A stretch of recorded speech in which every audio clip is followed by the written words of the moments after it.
Gold, trusted gold buyers. మీరు తాకట్టు పెట్టిన బంగారాన్ని విడిపించి ఈ రోజు ఉన్న మార్కెట్ ధరకు కొనబడను. చాలా మంచిది.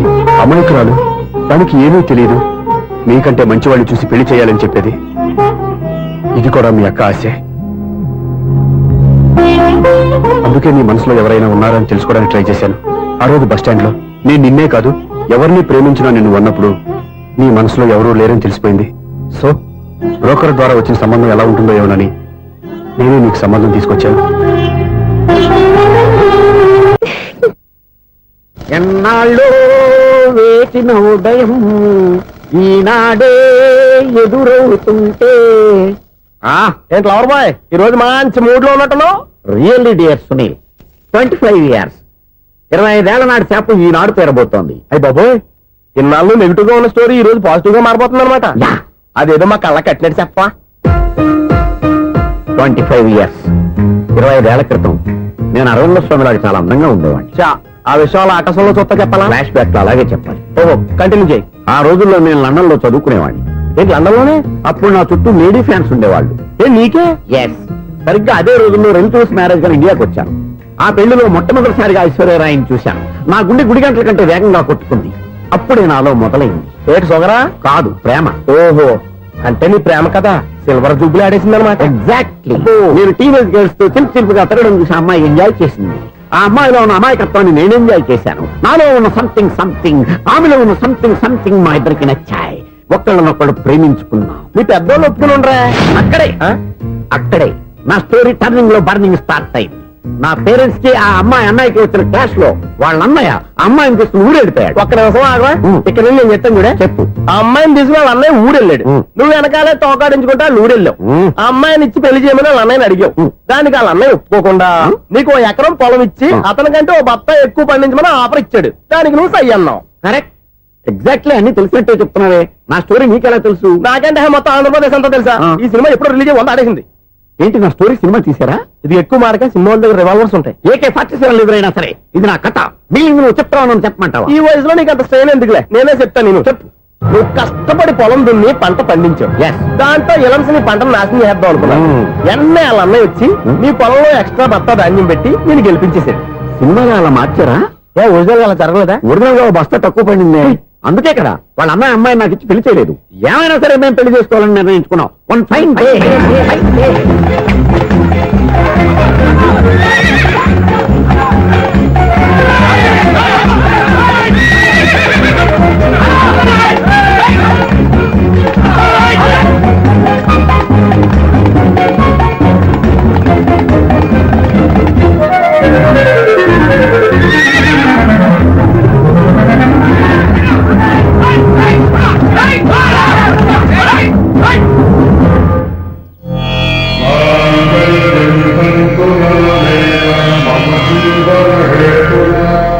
నమస్కారం పంతులు గారు. నమస్కారం అండి. నమస్కారం పంతులు గారు, దేవుడి దయ వల్ల మా పెళ్లి జరిగింది. మీ సాయంతో మా శోభనం కూడా జరగాలి. ఈ శోభనానికి నా సహాయం ఎందుకమ్మా? అబ్బాయి ఉన్నాడుగా. ఆవిడ ఒపీనియన్ అది కాదు. మా శోభనానికి మంచి ముహూర్తం పెట్టమని. అలాగే కూర్చోండి. 5 గవ్వలు తిరగబడ్డాయి. అయితే అంటే దీని అర్థం రాహువు కేతువు ఛాన్సే లేదు. ఏమైంది పంతులు గారు? మీరు లేచిపోయి వచ్చిన టైంలో రాహు ఉన్నాడు. తాళిగట్టిన టైంలో కేతువు వక్ర దృష్టితో చూస్తున్నాడు. ఈ గ్రహస్థితి ప్రకారం మీరిద్దరూ 25 సంవత్సరాలు కలవకూడదు. మీరు ఇంగ్లీష్ లో నోని అరిచినా, హిందీలో నయ్యని గింజుకున్నా జాతకం మారదు. పొరపాటున మీరు కలిశారో ఇద్దరిలో ఒకళ్ళు ఉండరు. పోనీ నువ్వు శారీరకంగా కలవకపోయినా దగ్గరగా ఒకరినొకరు చూసుకుంటూ బతకొచ్చు కదా? చూసుకోవచ్చు, బతకచ్చు. కానీ ఒకే గుమ్మం, ఒకే కంచం, ఒకే మంచం కలిశాయో మిగిలేది ఒకే శ్మశానం. శోభనం వద్దు, మరణమే హద్దు. పంతులు గారు ఆనాడు పెట్టిన గడువు ఈనాటితో తీరిపోయింది. రేపే మన శోభనం. ఈ మాత్రం దానికి 25 ఏళ్ళు ఇచ్చేయాలా? ఈ పోయేదేదో అప్పుడే పోవచ్చు కదా. మేము పోలేదు, ఎంజాయ్ చేస్తున్నాం.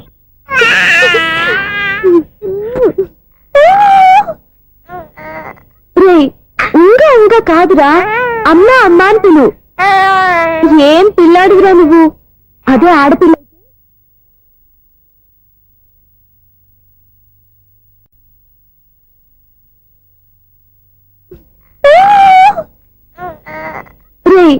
ఊగా ఊగా కాదురా, అమ్మా అమ్మా అని పిలు. ఏం పిల్లాడివిరా నువ్వు, అదే ఆడపిల్ల అయితే ఈ పాటికి అమ్మా అని పిలిచేది. మగ పిల్లాడివి, నీకు బుద్ధి లేదురా. అమ్మా నన్ను ఒక్కసారి పిలిస్తే కదా మీ నాన్న నన్ను పెళ్లి చేసుకునేది.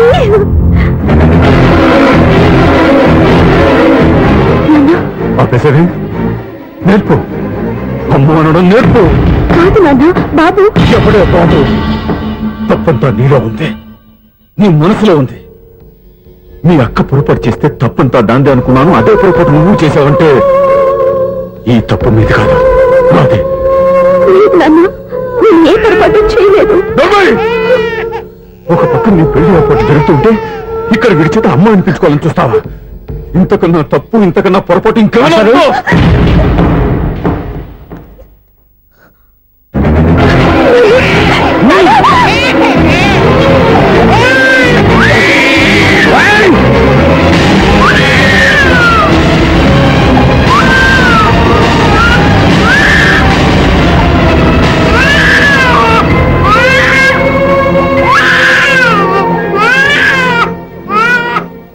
క్షమించండి, మీరు పెద్దవారు. నేను ఆవేశపడితే మీరు సర్ది చెప్పాల్సింది పోయి మీరే ఆవేశపడితే ఈ మంచితనం నటించే మమ్మల్ని నిలువున మోసం చేశావు. నా కూతురు జీవితం నేను నాశనం చేయడానికి సిద్ధపడ్డావు. సార్, నేను చెప్పేది ఉంటే ఏంటో నువ్వు నాకు చెప్పేది? నువ్వు మాయ మాటలు చెప్పకపోతే నా కూతురు నీ వల్ల పడుతుందా, నీ కొడుకు చేత అమ్మ అనిపించుకోవాలని చూస్తుందా? నీలాంటి నయవంచుకుని నా గడపలోకి అడుగు పెట్టినటమే నేను చేసిన మహాపాపం. నమ్మించి గొంతు కోసావు కదా. సార్, అది కాదు చెప్పేది నీకే. మర్యాదగా బయటికి వెళ్తావా, మెడ పెట్టుకుని నెట్టమంటావా? హలో, బయటకి నెట్టే ముందు ఇతను ఎవరో తెలుసుకోండి. నువ్వేం మాట్లాడతా? నన్ను ఆపకో. ఈ నేను అవమానించిన తర్వాత తలదించుకుని నుంచోవాల్సిన అవసరం నీకు లేదు. నేను చెప్పే తీరుతాను. నువ్వేంటో చెప్పేది? మీరు ఇప్పుడు ఇసిరేసారే, ఈ బిడ్డ ఎవరనుకున్నారు? మీ మనవడు, మీ పెద్ద కూతురు 9 నెలల్లో మోసి కన్న బిడ్డ.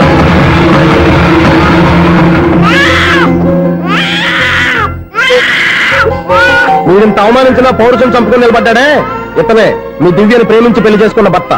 అంటే మీ ఇంటి అల్లుడు. అల్లుడు కాబట్టి మీ అమ్మాయికి ఉద్యోగం ఇప్పించాడు. ఇప్పుడు పెళ్లి కూడా చేయాలనుకుంటున్నాడు. లక్షలు ఖర్చు పెట్టి మీ కొడుకు ఇంజనీరింగ్ సీట్ సంపాదించి పెట్టాడు. భవిష్యత్తులో మీ కుటుంబానికి ఏ లోటు రాకూడదని ఫిక్స్డ్ డిపాజిట్లు కూడా చేశాడు. ఎవడో స్టూడెంట్ ఇవన్నీ ఎందుకు చేస్తాడండి? మీ అల్లుడు కాబట్టే చేశాడు. ఏంటమ్మా అలా చూస్తున్నారు? అల్లుడున్నాడు, మనవడున్నాడు, కూతురు ఎక్కడా అని చూస్తున్నారా? కన్నబిడ్డ బతికుండగానే పిండం పెట్టాడు కదమ్మా ఈ తండ్రి. ఈయన ప్రేమతో పెట్టిన 4 మెతుకులు తినటానికి తను ఎప్పుడు వెళ్ళిపోయిందమ్మా.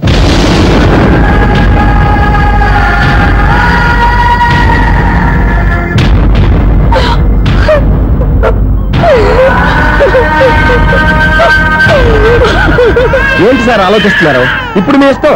ఎన్ని కర్మలు చేసుకుంటారో చేసుకోండి, ఎన్ని పిండాలు పెట్టుకుంటారో పెట్టుకోండి. ఇంకా ఎందుకు ఎక్కడ నిలబడ్డావు? చదువు జ్ఞానాన్ని పెంచుతుంది. అందరికీ చదువు చెప్పి చెప్పి ఈయనకున్న జ్ఞానం ఎప్పుడో పోయిందిరా. రే, కన్న కూతురు బతికుండగానే కర్మ చేసిన ఆయన అల్లుని తీసుకుని నెత్తి మీద పెట్టుకుంటాడు అనుకుంటున్నావా? అసలు ఎలాంటి మనుషులతో అనుబంధం పెంచుకోవాల్సిన కర్మ నీకు లేదురా. పద.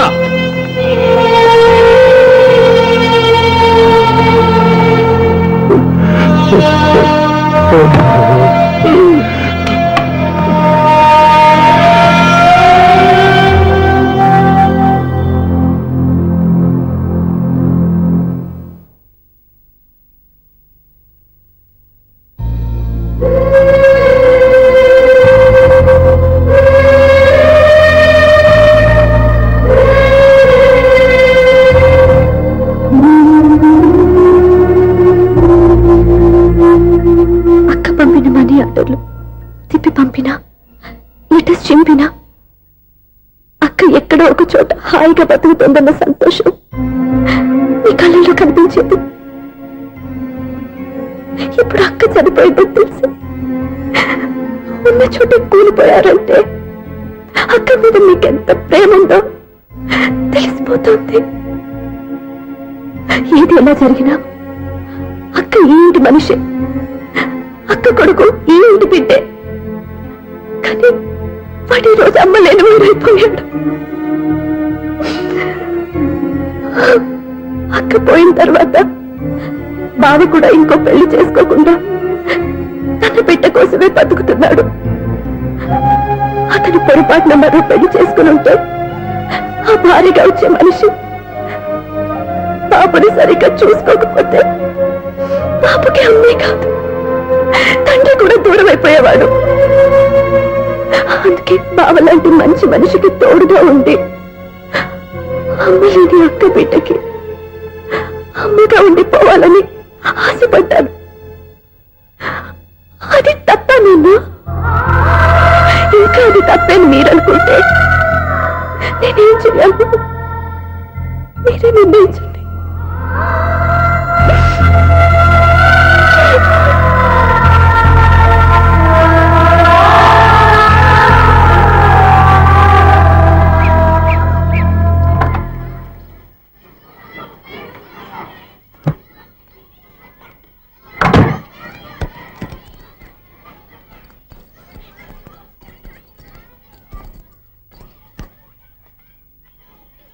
నా దగ్గర పాఠాలు నేర్చుకుని నాకే గుణపాఠం నేర్పించావు. నిన్ను చూస్తుంటే ఆనందంగా ఉంది. మాస్టారు, సూర్య ఎక్కడ? ఓం గణమతి భవామహే కవిం కవీనామృతవస్మాదిన్యాహం కేశవాయ స్వహ నారాయణాయ స్వహ మాధవాయ స్వహ. అయ్యా గోత్రం? పైడిపాల గోత్రం. పైడిపాల గోత్రోద్భవస్యాః. పేరు? దివ్య.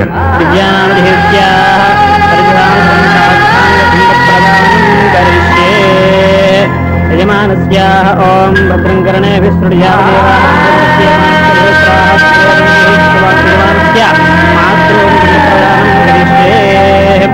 యజమానస్యాః మాతృపాదామహీనానందప్రదానం కరిష్యే. అజయమానస్య ఓం దక్షం జ్యోరాభణీ మేఘాతుం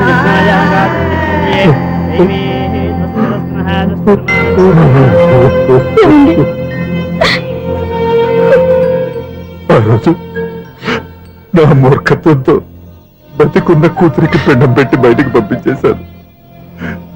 నేను చేసిన పాపానికి తల్లి చేతి గోరుముద్దలు తినాల్సిన పసివాడు ఈరోజు తల్లికే పిండం పెట్టే పరిస్థితి వచ్చింది. నా జీవితంలో నేను దిద్దుకోలేని తప్పు చేశాను లక్ష్మి.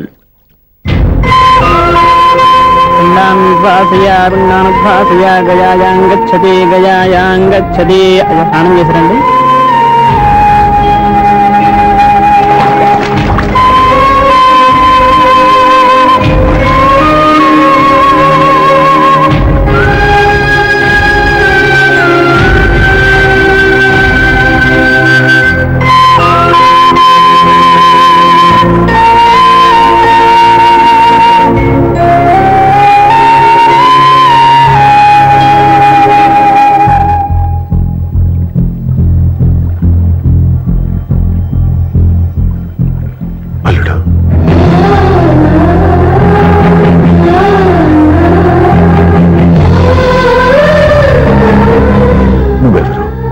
ఏం జరిగిందో కూడా తెలుసుకోకుండా నిన్ను అవమానించి చాలా పెద్ద పొరపాటు చేశాను. లేదండి, మీరే పొరపాటు చేయలేదు. అవునండి, మీరు మీ పెద్ద కూతురికి పెళ్లి చేద్దాం అనుకున్నారు. కానీ ఆమె ప్రేమించిన వాడిని చేసుకుంటానని బయటకు వచ్చేసింది. ఆ బాధ నుండి బయటపడి చిన్న కూతురికి పెళ్లి చేద్దాం అనుకున్నారు. కానీ ఆ కూతురు కూడా ఓ బిడ్డని అమ్మా అని పిలవరని అడుగుతుంటే ఏ తండ్రికైనా బాధ కలుగుతుంది. మీ పరిస్థితుల్లో నేను అలాగే చేసేవాడిని. అందుకే మీరంటే నా గౌరవమే తప్ప మీ మీద నాకెప్పుడు కోపం లేదు, రాదు. నువ్వు ఆలోచించినంత మంచి మనసుతో నేను ఆలోచించలేకపోయాను. ఇంత మంచి మనిషి నా కూతురికి భర్తగా దొరికాడని, నాకు అల్లుడు కాబోతున్నాడని తెలియక నా కూతుర్ని శాశ్వతంగా దూరం చేసుకున్నాను. ఇప్పుడు నీ చేత మామయ్య అనిపించుకునే అర్హతను కూడా పోగొట్టుకున్నాను. అంత మాటలు వద్దు మామయ్య గారు. ఎప్పటికైనా మీరు అల్లుడిగా నన్ను ఆదరించినందుకు నాకు చాలా సంతోషంగా ఉంది. ఈ సంతోషం నీకే కాదు, మా అందరి మధ్య శాశ్వతంగా ఉండిపోయేటట్టు నువ్వే చేయాలి. ఏం చేయమంటారో చెప్పండి. స్వప్న మెడలో నువ్వు తాళి కట్టాలి. ఆమెకు భర్తవే మళ్ళీ నువ్వు మా ఇంట్లో అడుగు పెట్టాలి. ఇప్పటి వరకు మీరు ఏ పొరపాటు చేయలేదు. అసలు పొరపాటు ఇప్పుడే చేయబోతున్నారు. సూర్య, అవును మావయ్య, దివ్య చనిపోయింది, నేను ఒంటరివాణ్ణి అని ఎప్పుడూ మా దగ్గర చెప్పానా? దివ్య చనిపోయిందని నేను ఎప్పుడూ అనుకోలేదు. ఆమె నాతోనే ఉంది, నాలోనే ఉంది. నేను చేసే ప్రతి పని వెనుక ఆమె నిర్ణయం ఉంది. తను నాలో ఉండి నన్ను నడిపిస్తుంది. నా కొడుకుని మీ మనవడుగా ఒప్పుకుని తను చేసింది తప్పు కాదని, అది మీరు తెలుసుకోవాలని దివ్య చివరి కోరింది. మీరు అల్లుడు అని నన్ను ఎప్పుడు పిలిచారో అప్పుడే ఆమె ఆశ నెరవేరింది. ఇక మిగిలింది స్వప్న పెళ్లి. అది కూడా జరిగిపోతే ఆమెకిచ్చిన మాట నిలబెట్టుకున్నానన్న తృప్తితో సంతోషంగా వెళ్ళిపోతాను. మీ మాట కాదంటున్నందుకు నన్ను క్షమించండి. దయచేసి నన్ను అర్థం చేసుకోండి. ఇప్పటి వరకు నా ఇంట్లో నేను తీసుకున్నదే నిర్ణయం. ఇక నుంచి నా అల్లుడు ఏ నిర్ణయం తీసుకుంటాడో అదే అందరి నిర్ణయం. నీ చేతుల మీదుగా స్వప్న పెళ్లి చేయి.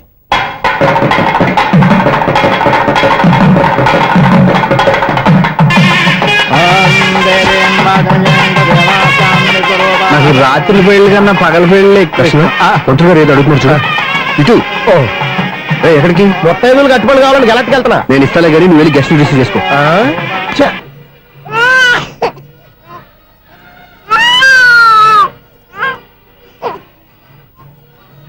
ఇదిగో మా రెడీగా అడిగావుగా, ఏంటి ఇంకా రెడీ అవ్వలేదా? అయిపోవచ్చింది నాన్న. త్వరగా రెడీ చేయండి, మా అవతల ముహూర్తం దగ్గర పడుతుంది. ఏంటమ్మా అలా ఉన్నావు? ఏం లేదు, పెళ్లి కూతురు నవ్వకపోతే ఎంత అలంకరణ చేసినా వేస్ట్. నమస్తే ఆంటీ. ఏంటి పిల్లలు రాలేదా? మాకు పిల్లలు లేరుగా. పిల్లలు లేరా? అంకులు ఏం చేస్తుంటారు? రైల్వేలు, టీసీ. అదే అలా చెప్పండి. నైట్ డ్యూటీలు, ఓవర్ టైం డ్యూటీలు ఎక్కువైపోయి ఉంటాయి. అదేం కాదు, అప్పుడే పిల్లలు ఎందుకని దగ్గరుండి నేనే కట్ చేయించాను. సంసారంలో సెన్సార్ గట్ట. నమస్తే నమస్తే, young and energetic couple. Uncle మీరు మగాళ్ళెంపు కూర్చోండి, ఆంటీ ఆడోళ్ళెంపు కూర్చుంటారు. You rascal. కలవ 20 సంవత్సరాల తర్వాత కలిసి మా ఇద్దరిని విడదీస్తావు నువ్వు. అది కాదండి, ఆంటీ మగాళ్ళెంపు సిగ్గుపడతారని. అయితే నేనే ఆడోళ్ళెంపు కూర్చున్నాను. What darling, come on. ఈడో రిటైర్ అయిపోయిన మధ్యలో ఇదో సర్వీస్ అయిపోయిన లైలా ఏదో బిల్డప్ లో. తాగండి, మీరు ఇంటికి వచ్చినట్టున్నారు. వాచ్మెన్ మా ఆయన ఎక్కడైనా కనపడ్డా? కనపట్లేదా? అమ్మో, మైక్ లో అనౌన్స్ చేసిన వేస్టే, వినబడి సావదు కదా. అదే కదా నా బాధ. వదిలి పారదప్పండి. అదే చీకటి పడకుండా వెతుకుతాం పదండి.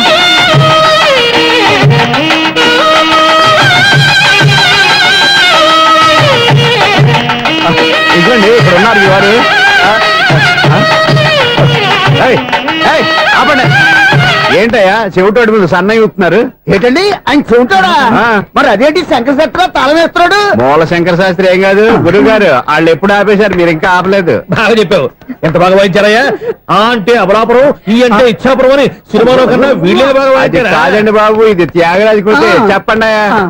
ఏమండి, ఇప్పుడైనా చౌడు మిషన్ పెట్టుకొని చావచ్చు కదా. బాగా చెప్పావు. ఇదిగో ముహూర్తానికి టైం అయింది, రండి. పెళ్లి ఆగిపోయిందా? అవ్వా రండి.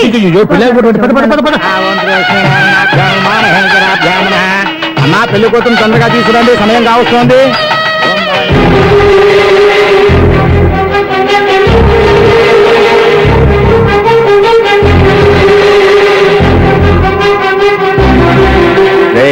ఈ టైంలో కూడా పిన్ని వదలవా?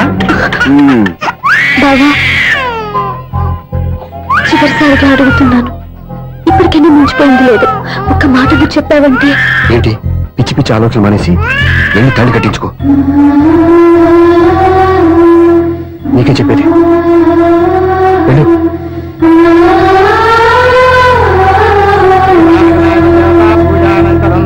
ప్రార్థనా నమస్కరోమి మాతర్నమామి కమలే కమలాయ సాక్షి.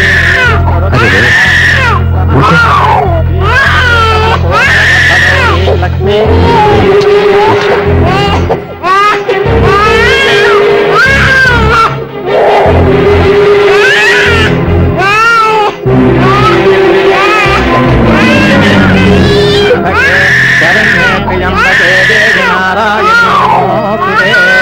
బాబు భజంత్రీలో వాయించండి, బాబు వాయించండి.